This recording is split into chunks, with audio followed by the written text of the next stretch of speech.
So, Netflix slash Breaking Bad. This episode, this is a weird anomaly. A lot of people grilled me hard on it, saying this is not a game, it's not worthy of a completionist episode.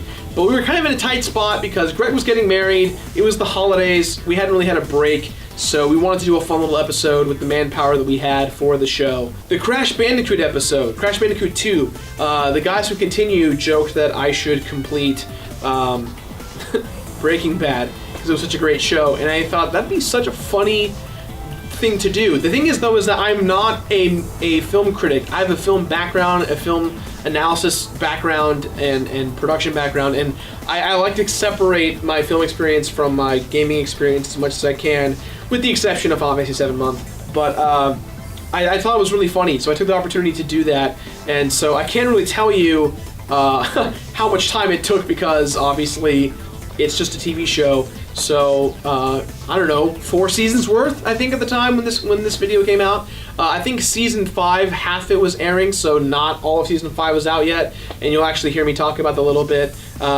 This is actually the first episode where you actually see Sunder. Jimmy is in this episode. It's the first episode he appears in as himself, as the intern, and our old intern Tyler, who's a great guy. You guys get to see him get murdered from me, Proxy, snapping his neck, and Jimmy's neck for that matter too. So obviously with film footage, you can get very heavily copywritten and written up on YouTube for using gameplay and movie footage especially. We didn't get flagged for any film footage. We actually got flagged for music, for the Spanish Heisenberg theme that's created for Breaking Bad. So that's been changed. The end card's a little different, but the episode's still the same.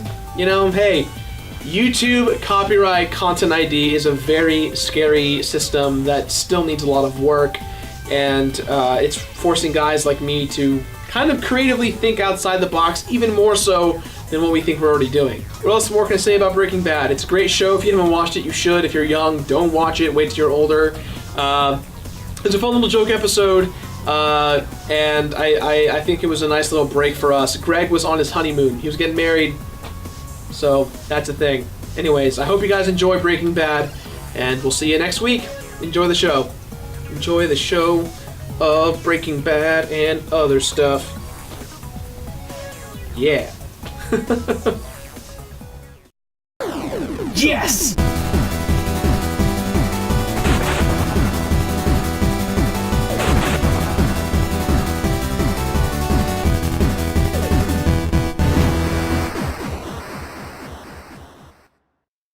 Breaking Bad, The Rise of Heisenberg. Welcome to the apocalyptic episode of The Completionist. And yes, today, guys, is the end of the world, supposedly, but that don't mean we're gonna stop rocking. Happy holidays to everyone out there in the YouTube land. We got your Kwanzaa, and your Hanukkah, and your holidays, and your Christmas, and your Jehovah's Witnesses. But enough about the end of the world. Before Greg went to go get married and be happy and not leave me alone, he gave me the gift of Netflix, which is this app on my PS3 and my Xbox and my Wii and Wii U that apparently, and my iPhone, that apparently I can play games all the time from these apps. So I'm excited. I completed Netflix, and I remember Nick Murphy from Continue was like, you should complete Breaking Bad. So I did research on it. Turns out that's a game on Netflix. So here we go. Nick Murphy, Continue. Happy Jehovah's Witness days. Have you guys heard of the Robot Mayans? I'm pretty sure they're coming soon. The Robot Mayans. It's a thing. It's a thing. No, it's not. Shut Breaking Bad. I have heard so many people tell me about how good this game is, but for whatever reason, everyone I talk to says that there's nearly 5 years worth of content. How the hell am I supposed to complete this game?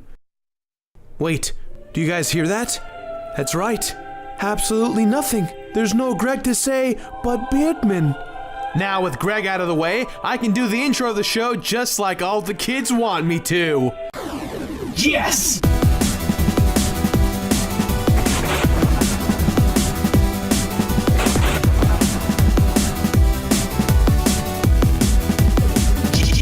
Yes!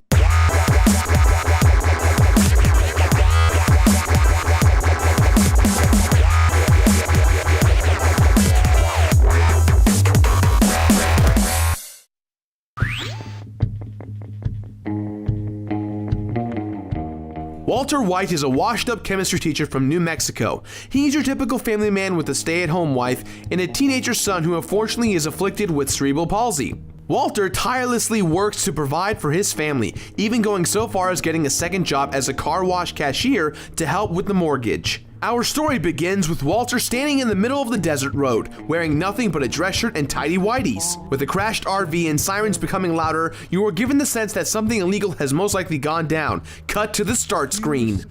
This game jumps straight into it, no option to press start or even change the settings, and before I even know it, I'm already watching the opening cutscene. Throughout the story, Walter discovers that he actually has been diagnosed with lung cancer, and he decides to partner up with a past student of his, Jesse Pinkman, to cook methamphetamines, or meth for those of you who don't know. He cooks meth because he knows it's the only secure way he can provide enough money for his family for when he's gone. The characters are fantastic and everybody feels realistic and gritty. The voice actors did a great job of portraying the feelings of their characters. Walter's progression as a character through the twists and the turns of the story feels human and real, and you experience the hardships that he and his family go through. Walter and Jesse both have villains to face off against. There's Walter's brother-in-law in the DEA, the other meth cooks, and even the infamous drug dealer Tuco. The all-timer logic-driven Walter and the street kid wannabe gangster Jesse actually complement each other very well, making for great back-and-forth scenes and tons of dramatic tension. These well-written characters really work hard to drive the story forward, and through the evolution of playing this game, you'll see Walt go from Walter White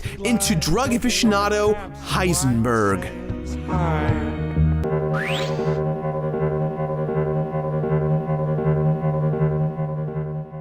This game is brought to us by up-and-coming game developer Bethesda, who is best known for games such as Vince Gilligan's Island and the Prison Break series. Bethesda has been known to create games that start out with their characters breaking out of prison. Breaking Bad, however, was handled a little differently. At first, I was presented with a relatively short game, with only 40 to 50 minutes of content. With Netflix, I must have been playing the Game of the Year edition, each which included all 4 DLC packs, which contained about 12 to 14 hour-long chapters of additional content. If you had been a fan of the game from the beginning, rumor has it that you apparently had to pay a monthly fee to companies like Time Warner or Verizon in order to get your weekly DLC consumption. It's kind of a lowball if you ask me.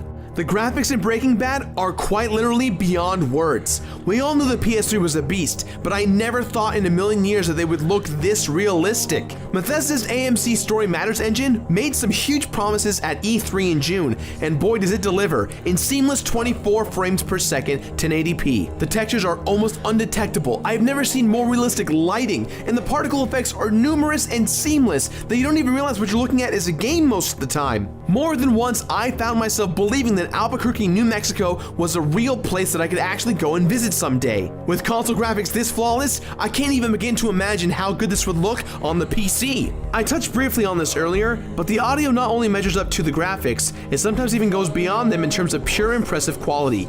Every last voice actor is fantastic, almost as if they become the characters themselves, who deliver these amazing performances. And the fact that they were able to secure a famous actor like Bryan Cranston for a video game, it's stunning on its own accord. Hell, they even got the one general from Starship Troopers. I mean, that guy's probably busy. I mean, Starship Troopers was an amazing piece of cinema. Rico's Roughnecks! Hell yeah! Bethesda also took a page out of Beyond Two Souls' book by digitizing each of the actors' actual physical features and likeness, and using their actual mocap performances to animate the characters on screen. It's a risky move for sure, but Bethesda really pulled out all the stops and delivered it in a great way.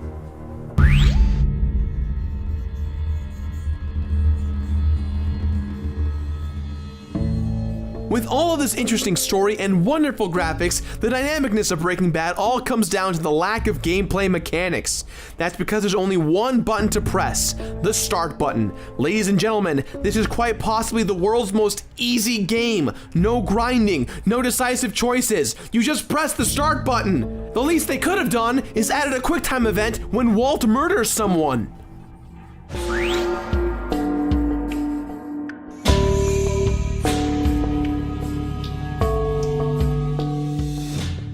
So you've pressed the start button several times. Good job.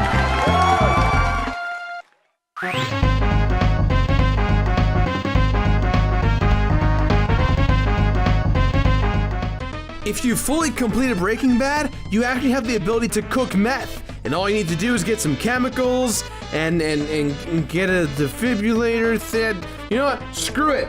Just grab some Rice Krispie treats and some frosting and go to town. And you can sell it for like $400 to your kid down the street who just wants to play Mario all day and you're over it. Breaking Bad is one hell of a game. It's got great story, the fascinating character known as Heisenberg. You also got an amazing presentation. This thing just looks lifelike. If this was the last thing I'm going to see on the planet today, I am so excited for how long gaming has come along.